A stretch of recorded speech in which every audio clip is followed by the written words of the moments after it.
একটি ছোট্ট মোবাইল ফোনই এখন যুক্তরাষ্ট্রের সামরিক বাহিনীর জন্য বড় উদ্বেগের কারণ এই ডিভাইসের মাধ্যমে ফাঁস হয়ে যেতে পারে সেনাদের অবস্থান, ঘাঁটির তথ্য কিংবা গুরুত্বপূর্ণ সামরিক কর্মকাণ্ডের ছবি ও ভিডিও। মধ্যপ্রাচ্যে মার্কিন ঘাঁটিগুলোতে হামলার ক্ষেত্রে মোবাইল থেকে পাওয়া তথ্য ব্যবহার করছে ইরান, এমন দাবি করেছে যুক্তরাষ্ট্র। আর সেই শঙ্কা থেকে বিভিন্ন অভিযানে সেনাদের মোবাইল ব্যবহারে কঠোর বিধিনিষেধ আরোপের পথে হাঁটছে পেন্টাগন। কিভাবে তারই বিস্তারিত জানাতে এবারের ইনসাইড স্টোরিতে আপনাদের সঙ্গে আছি আমি আফরিন মৌ।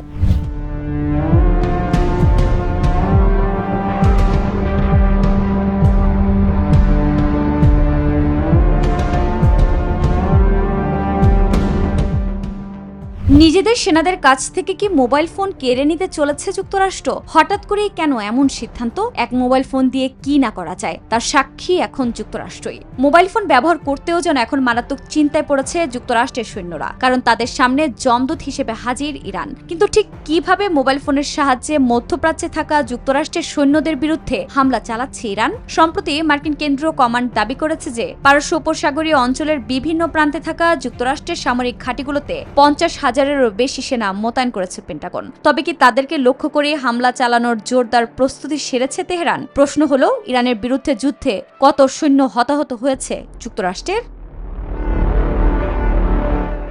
মোবাইল ফোনের মাধ্যমে প্রিয়জনদের সাথে যোগাযোগ করতেও যেন ভয় পাচ্ছে মার্কিন সেনারা, কারণ এই ছোট্ট একটি ডিভাইসই যেন কাল হয়ে দাঁড়িয়েছে মধ্যপ্রাচ্যে থাকা যুক্তরাষ্ট্রের সামরিক ঘাঁটিগুলোর জন্য। ইরানকে বাগিয়ে আনতে দেশটির বিরুদ্ধে সর্বোচ্চ সামরিক শক্তি প্রয়োগ করে মার্কিন কেন্দ্রীয় কমান্ড, কিন্তু তাতেও ব্যর্থ হয়েছে যুক্তরাষ্ট্র। উল্টো তেহরানের প্রতিশোধমূলক হামলার মুখে নাজেহাল অবস্থায় পড়েছে মার্কিন সৈন্যরা। তাই তো যুক্তরাষ্ট্রের গোয়েন্দাদের মনে প্রশ্ন, যুদ্ধের ময়দানে কিভাবে এত সাফল্য পাচ্ছে ইরান? জানা গেছে, চলতি বছরের 28 ফেব্রুয়ারি থেকে শুরু হওয়া ইরানের বিরুদ্ধে যুদ্ধে ব্যাপক ক্ষয়ক্ষতির মুখে পড়েছে মার্কিন কেন্দ্রীয় কমান্ড। সে তালিকায় আছে সেনাদের হতাহতের ঘটনাও। ব্রিটিশ বার্তা সংস্থা রয়টার্সের এক প্রতিবেদনে জানানো হয়েছে যে চলমান এ যুদ্ধে এখন পর্যন্ত যুক্তরাষ্ট্রের কমপক্ষে 18 জন সেনা নিহত হয়েছে, আহত হয়েছে আরও 6 শতাধিক মার্কিন সৈন্য। হতাহতের এই ঘটনায় ব্যাপক উদ্বেগে রয়েছে যুক্তরাষ্ট্র। এদিকে চলমান যুদ্ধে যুক্তরাষ্ট্রের হাজার হাজার সৈন্যকে টার্গেট করতে ইরান ব্যবহার করছে রিয়েল টাইম ডাটা, এমনটাই দাবি মার্কিন সেন্ট্রাল কমান্ডের প্রধানের। মোবাইল ফোন ব্যবহার করে অনলাইনে শেয়ার করা ভিডিও থেকে তথ্য নিয়ে মার্কিন ঘাঁটিগুলোকে লক্ষ্যবস্তু বানাচ্ছে ইরান, এমনটাই জানিয়ে যুক্তরাষ্ট্রের সৈন্যদের উদ্দেশ্যে কুপার বলেছেন, অপারেশনাল নিরাপত্তার উপর আমাদের মনোযোগ দিতে হবে। মোবাইল ফোনের মতো উন্মুক্ত উৎস থেকে গোয়েন্দা তথ্য নিয়ে উপসাগরীয় অঞ্চলের দেশগুলোতে থাকা আমাদের সামরিক স্থাপনাগুলোতে হামলা চালাচ্ছে ইরান। এক্ষেত্রে অনলাইনে শেয়ার করার সৈন্যদের ছবি এবং ফুটেজ ব্যবহার করছে তেহরান। সাম্প্রতিক সময়ে মধ্যপ্রাচ্যে থাকা যুক্তরাষ্ট্রের মিত্র দেশ বাহরাইন, কুয়েত এবং জর্ডানের দফায় দফায় প্রতিশোধমূলক হামলা চালায় ইরানের সর্বোচ্চ প্রতিরক্ষা বাহিনী IRGC। সেই হামলাগুলোতে মার্কিনীদের সামরিক লক্ষ্যবস্তুতেই আঘাত হানে তেহরান। তারই অংশ হিসেবে 17 জুলাই জর্ডানের মুয়াফাক সালতি মার্কিন বিমান ঘাঁটিতে মিসাইল ও আত্মঘাতী ড্রোন ব্যবহার করে জোরদার হামলা চালায় IRGC। এই ঘটনায় যুক্তরাষ্ট্রের অন্তত 3 জন সৈন্য নিহত হয়।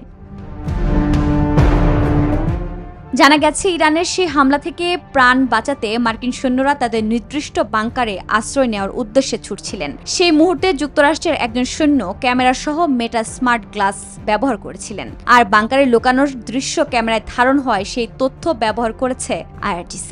এমনটি জানিয়ে কুপার বলেছেন, মেটা গ্লাসের সেই ধারণকৃত ভিডিও ফুটেজ ইনস্টাগ্রামে পোস্ট করেন ওই মার্কিন সৈন্য, যেখানে স্পষ্ট দেখা যাচ্ছে যে ইরানের ক্ষেপণাস্ত্র ও ড্রোন হামলার সময় ওই ব্যক্তি কোথায় এবং কিভাবে একটি বাংকারে আশ্রয় নিচ্ছিলেন। তাহলে কি এবার সৈন্যদের কাছ থেকে মোবাইল ফোনও কেড়ে নেবে মার্কিন প্রশাসন?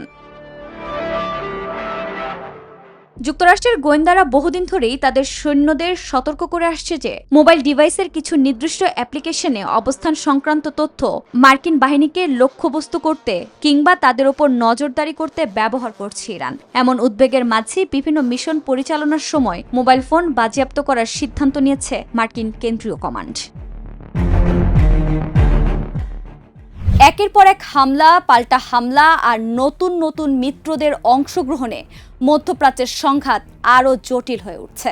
ইরানকে কেন্দ্র করে শুরু হওয়া উত্তেজনা এখন ছড়িয়ে পড়েছে পুরো অঞ্চলে, ফলে বাড়ছে ভয়াবহ নতুন যুদ্ধ শুরুর শঙ্কা, আর চাপের মুখে পড়ছে যুক্তরাষ্ট্রের সামরিক বাহিনী। ওয়াশিংটনের দাবি, তাদের স্বার্থ ও ঘাঁটিগুলোকে লক্ষ্য করে সক্রিয় হয়ে উঠেছে ইরান সমর্থিত বিভিন্ন গোষ্ঠী। এ অবস্থায় প্রশ্ন উঠছে, এর সংঘাতের সবচেয়ে বড় মূল্য কে দেবে, যুক্তরাষ্ট্র নাকি পুরো অঞ্চল? চরম বিপদের মুখে যুক্তরাষ্ট্রের সামরিক বাহিনী। মার্কিনীদের ঘায়েল করতে এবার ইরানের পাশাপাশি আরো 2 দেশ জড়িয়ে পড়েছে সরাসরি যুদ্ধে। তবে কি আর রক্ষা নেই যুক্তরাষ্ট্রের? জানা গেছে, ইরানের বিরুদ্ধে আবারও আগ্রাসনে জড়িয়েছে মার্কিন কেন্দ্রীয় কমান্ড। আর যুদ্ধের এই আগুনের উত্তাপ ছড়িয়ে পড়েছে পুরো মধ্যপ্রাচ্যে। এদিকে ইরানের সড়কে এখন শুধু একটাই স্লোগান, ডেথ টু আমেরিকা। কি ঘটতে চলেছে পারস্য উপসাগরীয় অঞ্চলে? প্রশ্ন হলো, অচিরেই কি তাহলে পূর্ণাঙ্গ যুদ্ধ শুরু হতে যাচ্ছে অঞ্চলটিতে? ইরানের বিরুদ্ধে যুদ্ধে জড়িয়ে যেন বিশাল বড় ভুল করে বসেছে মার্কিন প্রেসিডেন্ট ডোনাল্ড ট্রাম্প, যার মাসুল এখন যুদ্ধের ময়দানেই দিতে হচ্ছে যুক্তরাষ্ট্রের সৈন্যদের। এত ক্ষয়ক্ষতির পরও তবু যেন মন ভরছে না মার্কিন শাসকের। তাই তো আবারও ইরানের বিরুদ্ধে নতুন হামলা চালিয়েছে মার্কিন কেন্দ্রীয় কমান্ড। তবে যুদ্ধের এই আগুনের উত্তাপ এখন কেবল যুক্তরাষ্ট্র ও ইরানের মাঝেই সীমাবদ্ধ নেই।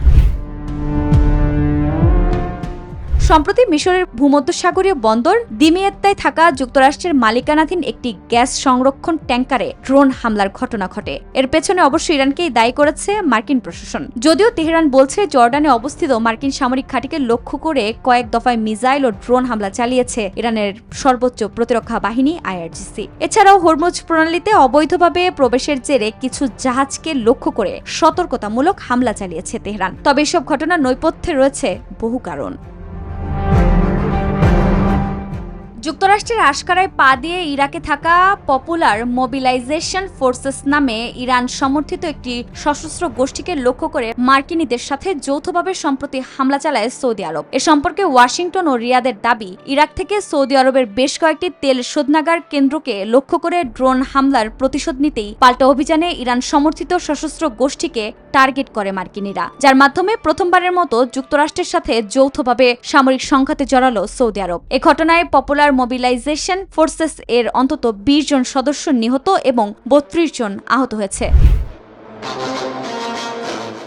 তবে ঘটনার বিস্তৃতি কেবল এতটুকুর মাঝে সীমাবদ্ধ নেই। ইয়েমেনের হুতি বিদ্রোহীরাও গর্জন দেখিয়েছে সৌদি আরবের বিরুদ্ধে। এর মধ্যে পারস্য উপসাগরীয় অঞ্চলের আরেকটি গুরুত্বপূর্ণ সামুদ্রিক করিডোর বাব আল মান্দাব প্রণালী দিয়ে সৌদি সংশ্লিষ্ট জাহাজ পারাপারের নিষেধাজ্ঞা জারি করেছে হুতিরা, যার মাধ্যমে ইরানের পাশে সরাসরি দাঁড়িয়েছে হুতি ও ইরাকের সশস্ত্র গোষ্ঠীটি। ফলে যুদ্ধের ময়দানে এখন অনেকটাই একলা হয়ে পড়েছে মার্কিন কেন্দ্রীয় কমান্ড, এমনটাই দাবি বিশ্লেষকদের।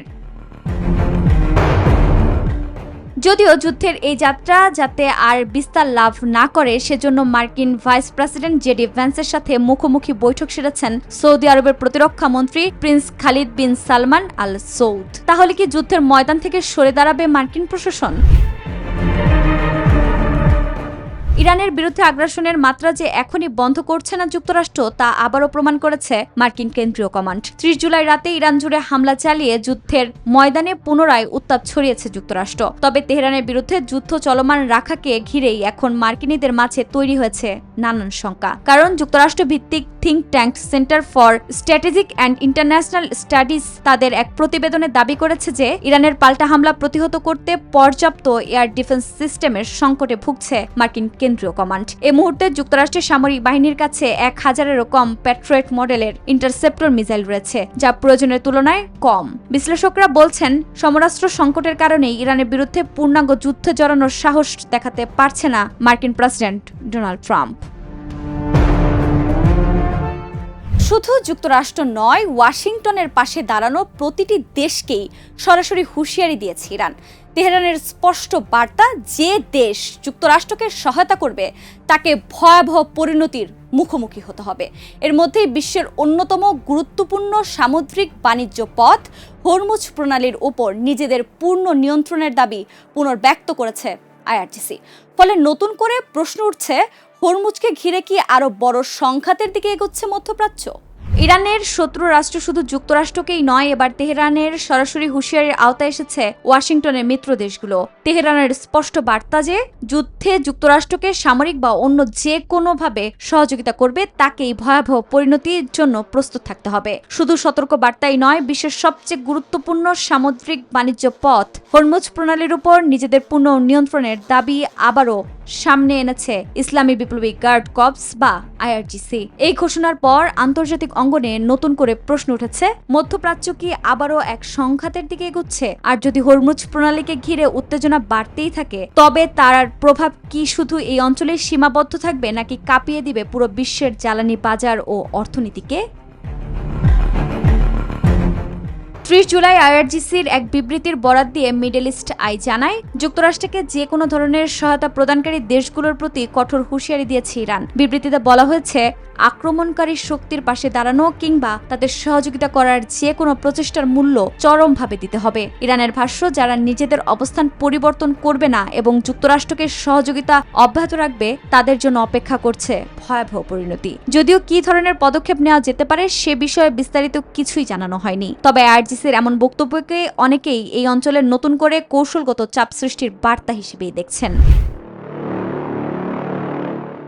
এরপরই আসছে আরও তাৎপর্যপূর্ণ ঘোষণা। আইআরজিসি জানিয়েছে, হরমুজ প্রণালীর উপর পূর্ণ নিয়ন্ত্রণ তাদের হাতেই রয়েছে। তাদের দাবি, এই কৌশলগত জলপথটি ইরানের ভূখণ্ডের অংশ এবং এখানে আইআরজিসির নৌবাহিনীর পূর্ণ কর্তৃত্ব প্রতিষ্ঠিত। হাজার হাজার কিলোমিটার দূর থেকে এসে কোনো বিদেশি শক্তি এই অঞ্চলে হস্তক্ষেপ করবে এটি কখনোই মেনে নেওয়া হবে না বলেও স্পষ্ট জানানো হয়েছে। একই সঙ্গে ইঙ্গিত দেওয়া হয়েছে, জাতীয় নিরাপত্তা ও আঞ্চলিক স্বার্থ রক্ষায় প্রয়োজন হলে কঠোর সিদ্ধান্ত নিতেও প্রস্তুত ইরান। শুধু তাই নয়, যুক্তরাষ্ট্রের বিরুদ্ধে সরাসরি অভিযোগ তুলেছে আইআরজিসি। তাদের দাবি, আঞ্চলিক নৌ চলাচলে অপ্রয়োজনীয় হস্তক্ষেপ, শক্তি প্রদর্শন এবং অব্যাহত হুমকির মাধ্যমে পরিস্থিতিকে আরও উত্তপ্ত করছে ওয়াশিংটন। আইআরজিসির বক্তব্য, এই নীতি পরিবর্তন না হলে হরমুজ প্রণালীকে পুরোপুরি উন্মুক্ত রাখার প্রশ্নই ওঠে না। অর্থাৎ উত্তেজনা অব্যাহত থাকলে বিশ্বের সবচেয়ে গুরুত্বপূর্ণ এই সামুদ্রিক পথকে ঘিরে অনিশ্চয়তাও আরও বাড়তে পারে। হরমুজ প্রণালীর গুরুত্ব বোঝা যায় এর কৌশলগত অবস্থান থেকেই। পারস্য উপসাগরকে ওমান উপসাগর এবং আরব সাগরের সঙ্গে সংযুক্ত করা এই সংকীর্ণ জলপথ দিয়ে প্রতিদিন বিশ্বের সমুদ্রপথে পরিবাহিত বিপুল পরিমাণ অপরিশোধিত জ্বালানি তেল ও তরলীয়কৃত প্রাকৃতিক গ্যাস পরিবহন করা হয়। ফলে এই প্রণালীতে সামান্য উত্তেজনা কিংবা নৌ চলাচলে কোনো বাধা সৃষ্টি হলেও তার প্রভাব মুহূর্তেই আন্তর্জাতিক জ্বালানি বাজারে পড়ে। তেলের দাম বেড়ে যেতে পারে, সরবরাহ ব্যবস্থায় দেখা দিতে পারে বিঘ্ন, আর এর প্রভাব ছড়িয়ে পড়তে পারে বৈশ্বিক অর্থনীতির বিভিন্ন খাতে। তাই বিশ্লেষকদের মতে, ইরানের এই সর্বশেষ বার্তা শুধু রাজনৈতিক অবস্থান প্রকাশ নয়, এটি মধ্যপ্রাচ্যের নিরাপত্তা, আন্তর্জাতিক বাণিজ্য এবং বৈশ্বিক জ্বালানি ব্যবস্থার জন্য একটি গুরুত্বপূর্ণ কৌশলগত সংকেত। মধ্যপ্রাচ্যে যুদ্ধের আগুন যেন আরও ভয়াবহ রূপ নিচ্ছে। একদিকে ইরান ইস্যুতে যুক্তরাষ্ট্রের নানা ষড়যন্ত্রে জড়ানোর খবর, অন্যদিকে যুদ্ধে ইরানের শক্ত অবস্থানের ইঙ্গিত। সব মিলিয়ে পরিস্থিতি আরও উত্তপ্ত হয়ে উঠেছে। এর মাঝেই প্রশ্ন উঠছে, তাহলে কি হরমুজ প্রণালীকে ঘিরে উত্তেজনা কাঁপিয়ে দিবে বৈশ্বিক জ্বালানি বাজার ও বিশ্ব অর্থনীতিকে?